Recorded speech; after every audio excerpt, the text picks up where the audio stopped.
आज आपण पालक मूग डाळीची भजी करणार आहोत। ते आता ही डाळ भिजू घातली होती, 1 तास झालं भिजू घातली होती डाळ। आता छान भिजलेली आहे। याला मिक्सरमध्ये काढून घेते।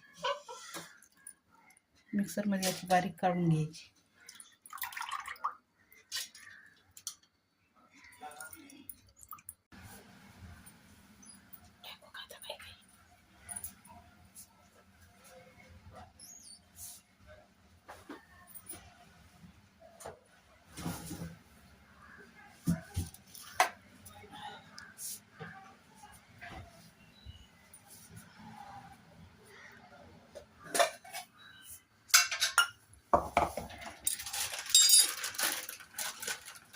हे बघा असं बारीक काढलेलं आहे। एकदम बारीक काढावं लागतं। असं छान काढलं।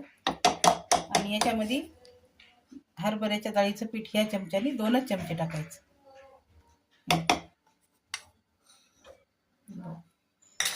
याला मिक्स करून घेऊया।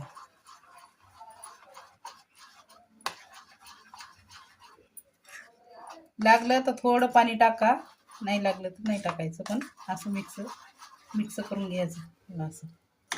तर याच्यात टाकूया लसण, बारीक केलेला लसण आहे, जिरेपूड, जिरे, ओवा, हळद आणि हिरव्या मिरचीचा ठेचा,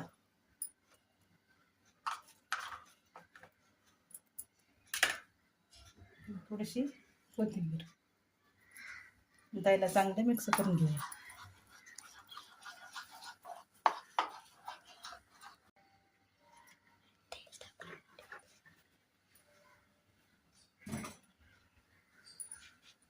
आता याच्यात चवीपुरतं मीठ टाकूया।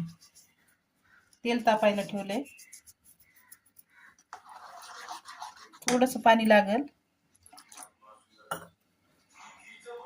थोडंसं पाणी टाकून घेतलं मी। असं या पानाला लागलं पाहिजे। हे पानं धुवून स्वच्छ निसून घेतलेले आहेत पालक। आता आपण याची पालक भाजी करणार। तेल तापले।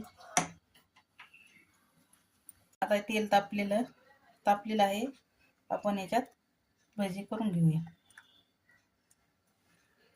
हे असं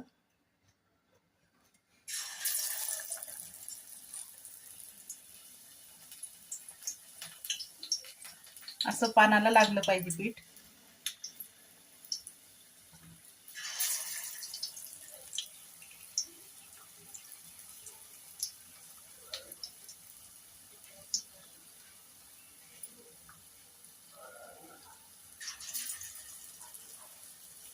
हे बघा अशी आता झालेली आहेत।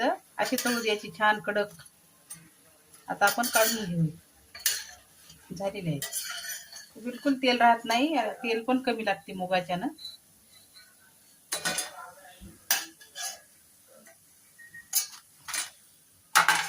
आता हे दुसरा प्रकार, हे चिरून घेतलेले आहे। हे चिरून घेतलेलं पालक आणि कांदा ते मिक्स करून छोटे छोटे ते पण काढणार आहे।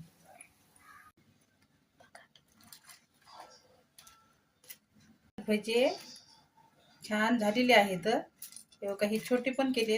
कांदा, पालक आणि मूग डाळ हे छोटे पण केले आणि पालक पण केला। असं दोन्ही पण केलेले आहेत। क्रिस्पी झाली छान। हे बघा